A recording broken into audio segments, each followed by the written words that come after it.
Creado en el año 2006, el Fondo Metropolitano fue creado para financiar la mejora de espacios urbanos en distintas zonas de México, en temas como transporte, seguridad, servicios o lugares de esparcimiento. A iniciativa del presidente López Obrador, este fondo podría desaparecer para destinar los 3.300 millones de su presupuesto a dar apoyos sociales. ¿Es una buena medida o se mete con las atribuciones de la Cámara de Diputados? Veamos el contexto. Para obtener recursos frente a la emergencia sanitaria, el Ejecutivo Federal envió a la Cámara de Diputados modificar la Ley Federal de Presupuesto y Responsabilidad Hacendaria. El proyecto contempla, en sus artículos transitorios, la desaparición del Fondo Metropolitano para destinar su presupuesto de 3.300 millones de pesos a programas de créditos y apoyos sociales. El Fondo Metropolitano otorga recursos a programas y proyectos de infraestructura que promueven el desarrollo regional o urbano de zonas metropolitanas del país. Fue creado en 2006 para atender problemas de inseguridad, desabasto de agua, drenaje, transporte público, contaminación y manejo de residuos en zonas conurbadas. En la Ciudad de México ha financiado obras como la red hidráulica, el bosque de Chapultepec, la rehabilitación del bosque de Aragón y el mantenimiento del sistema de drenaje del metro. Ante la posibilidad de que desaparezca, la jefa de gobierno de la Ciudad de México, Claudia Sheinbaum, aseguró que las obras no se quedarán sin financiamiento. Según la iniciativa, las dependencias y entidades beneficiadas con el fondo deberán efectuar las adecuaciones necesarias para reducir los recursos autorizados este año y traspasarlos a la Secretaría de Hacienda, que será la encargada de hacer los ajustes necesarios. Aunque la iniciativa aún se discute en comisiones de la Cámara de Diputados, el jefe de la bancada morenista, Ricardo Monreal, dijo que espera discutirla este jueves en el Pleno de la Cámara Alta, cuando termina el segundo periodo ordinario de sesiones. Sin embargo, legisladores del PRI y del PAN ya adelantaron que no apoyarán la propuesta. Punto y contrapunto. Bueno, el primer tema a discutir esta noche y hoy nos acompaña desde la remota distancia Ana Villagrán, concejala de la Alcaldía Cuauhtémoc por el Partido Acción Nacional. ¿Cómo estás, Ana? Buenas noches. Muy bien, oye, qué bonita camisa traes, ¿eh? Gracias. Está también Estefanía Veloz, abogada y feminista. ¿Cómo estás, Estefanía? Creo que no me ve Estefanía todavía. Alejandro Encinas, politólogo y simpatizante de la 4T. ¿Cómo estás? Tampoco creo que me oye. Martín Vivanco, académico y abogado, ¿cómo estás? Bien, Genaro, buenas noches, yo sí te escucho bien y claro. Bueno, creo que también nos escucha Alejandro porque ya hizo señas, pero creo que Estefanía todavía no. Ahorita arreglamos ese tema del audio. Bueno, primer tema a discutir esta noche, esta propuesta que está haciendo el presidente López Obrador para tener más presupuesto, para poder, de cierta manera, pues utilizar estos 3.300 millones de pesos y destinarlos al tema del COVID-19. Empezamos contigo, Martín, el abogado. ¿Cómo ves esta medida? Hay quien dice que estaría violando pues este equilibrio de poderes que está diseñado en la Constitución, en donde a la Cámara de Diputados le compete el poder del bolsillo, el poder del presupuesto y no realmente el ejecutivo, y que estaría vulnerando entonces un poder, el poder del poder legislativo en este caso. ¿Cómo lo ves? Claro, yo creo que ese es el punto. Ahorita Ana se va a concentrar, yo creo, en el Fondo Metropolitano, sí. Pero sí, en efecto, lo que está haciendo esta iniciativa, que yo considero que puede tener un matiz bastante inconstitucional, es concentrando en el Ejecutivo poderes que normalmente no tienen. El Parlamento, desde tiempos inmemoriales, el Parlamento inglés y todo lo que se luchó, la Cámara de Representantes de Estados Unidos y la propia Cámara de Diputados en México, tiene la facultad exclusiva de aprobar el presupuesto y decir en qué nos vamos a gastar el dinero. Todo gasto que no esté contemplado en el presupuesto no se puede hacer porque el gasto va relacionado directamente con los impuestos. Y a través del año, o sea, el presupuesto tiene un principio de anualidad que por eso no se puede modificar sustancialmente en lo que se va a gastar. Por eso se hace el plan de desarrollo, por eso se tiene un plan de gobierno y por eso se vota. Ahora, lo que quiere hacer el presidente es modificar la ley de presupuesto y responsabilidad hacendaria para que en tiempos de emergencia él pueda reasignar el presupuesto libremente para sus programas prioritarios. Se me hace una medida muy grave porque una no decreta qué es una emergencia, no nos dice las condiciones, no le da una temporalidad específica, entonces podríamos estar en emergencia perpetua. E insisto, le quita facultades que ya tiene la Cámara de Diputados. O sea, sí atenta contra la división de poderes.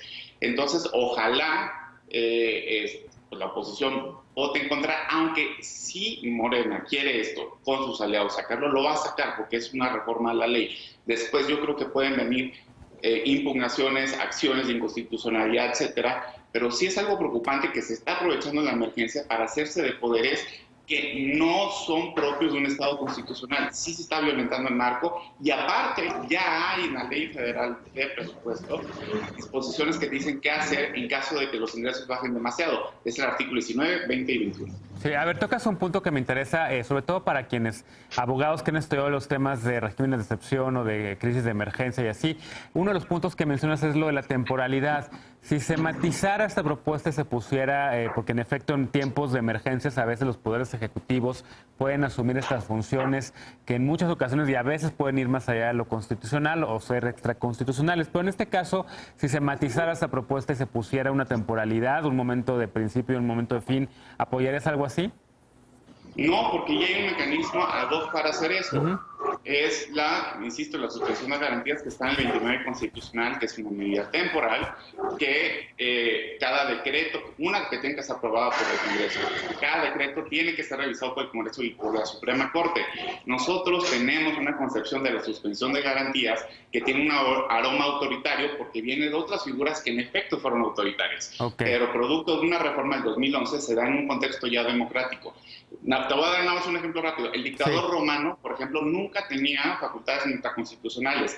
Luego se va distorsionando. Pero esta figura es tributaria de eso, no de los autoritarismos del siglo XX. Ok. Estefanía Veloz, contrapunto. No sé si me oye Estefanía, creo que no me escucha todavía. Todavía tenemos problemas con el audio, Estefanía. A ver, escuchemos un contrapunto primero antes de ir con Ana Villagrán. Contrapunto entonces, Alejandro Encinas. No, pues por supuesto que está totalmente fuera de proporción las críticas que comenta Martín. Un presupuesto precisamente le hace honor a su nombre, es una presuposición. En el ejercicio de la definición del presupuesto para 2020, los legisladores no previeron que surgiera una emergencia sanitaria de la magnitud del coronavirus y efectivamente, como es un presupuesto, puede adecuarse a lo largo del ejercicio del año fiscal en función de las necesidades, más aún si surge una contingencia de esta naturaleza. No hay violación ni intromisión del Poder Ejecutivo al Legislativo, en tanto que esta medida, incluso Martín lo reconoce en su intervención, va a ser aprobada por una mayoría en el Legislativo de Morena y de sus aliados.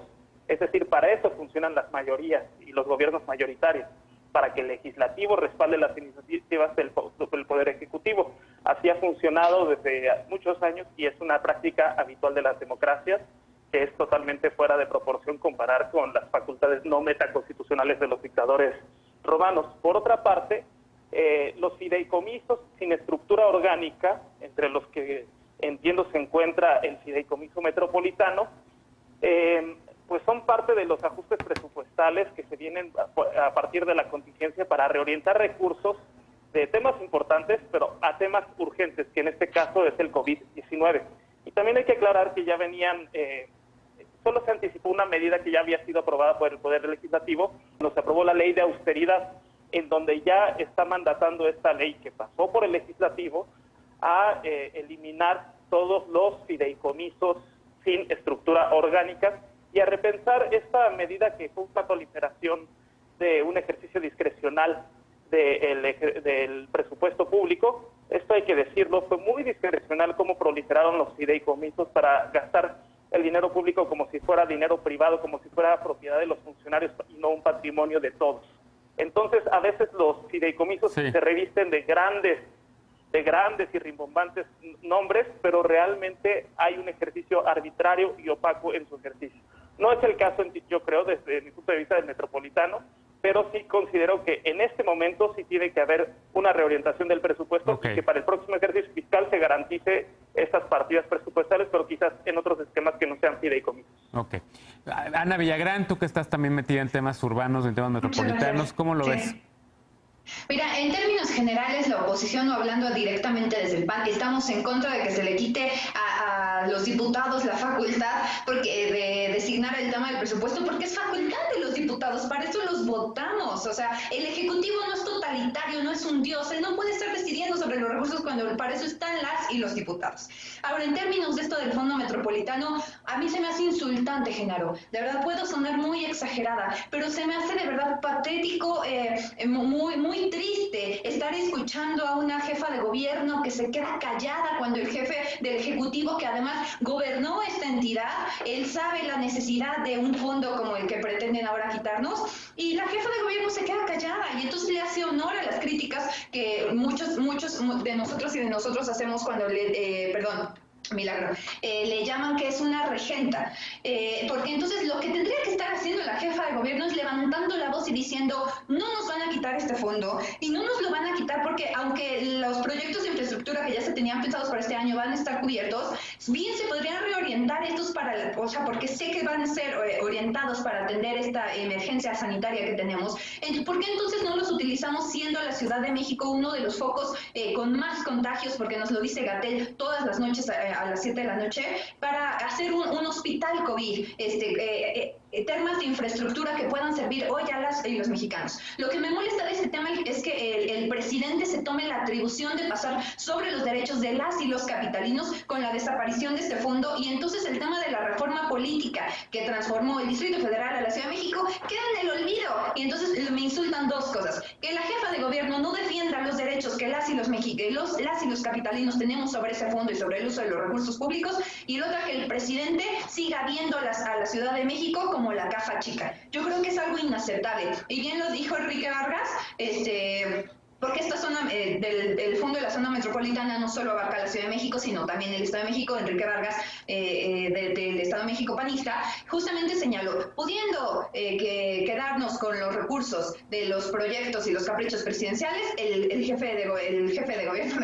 el presidente ex jefe de gobierno, viene y quita del fondo metropolitano porque sabe que Sheinbaum agacha la cabeza y no va a reclamar. Pero muchos capitalinos y capitalinas pues sí están reclamando porque no se vale.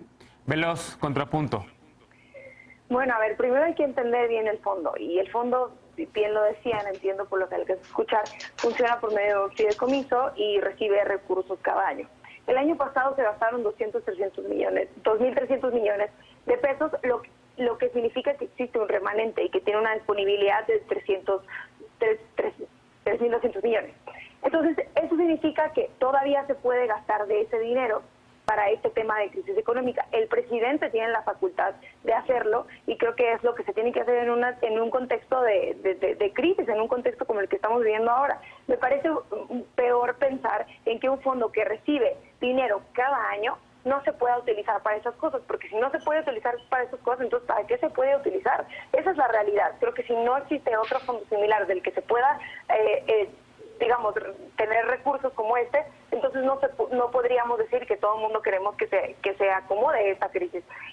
Este fondo tiene un remanente y ese remanente se puede utilizar. Yo no le veo ni siquiera el debate a esto, yo no creo que tendría que haber ningún problema, al contrario, me parece peor que se esté manifestando en contra de utilizar este tipo de fondos, porque además este fondo que tiene que ver para un uso federal, pues no entiendo por qué se está diciendo que la jefa de gobierno tendría que salir a defender este fondo si se entiende que va a ser para una mejora general de todo el país. Yo no sé si no están entendiendo que este fondo recibe dinero cada año o cuál es la confusión acá. Yo creo que tendrían que leer muy bien cómo funciona también el fondo metropolitano. Ok, déjenme hacer una pausa, pues acabó el tiempo de este bloque, lamentablemente. Entiendo que varias organizaciones de la sociedad civil mañana van a sacar un desplegado sobre este tema. Alguien está hablando, es que no alcanza a ver quién es. Que levante la mano mejor en lugar de ver. A ver, Martín, rápido. Rapidísimo, porque es que lo que sí no se vale es decir mentiras a nivel nacional. Una, lo de los fideicomisos no se extinguió por ley, se extinguió por un decreto. Dos, si crees que las mayorías son para violar la Constitución y no para representar el interés de la nación, entonces tienes una concepción muy distinta de democracia, en la que los legisladores son robots. Y tres, cada fideicomiso, cada fondo tiene una lógica y una historia. Eso sí es facultad del Ejecutivo, y yo creo que también van a aprobar la ley, pero no deshagan todas las instituciones históricas que han costado tanto trabajo. Nada más ahí me quedo. Ok.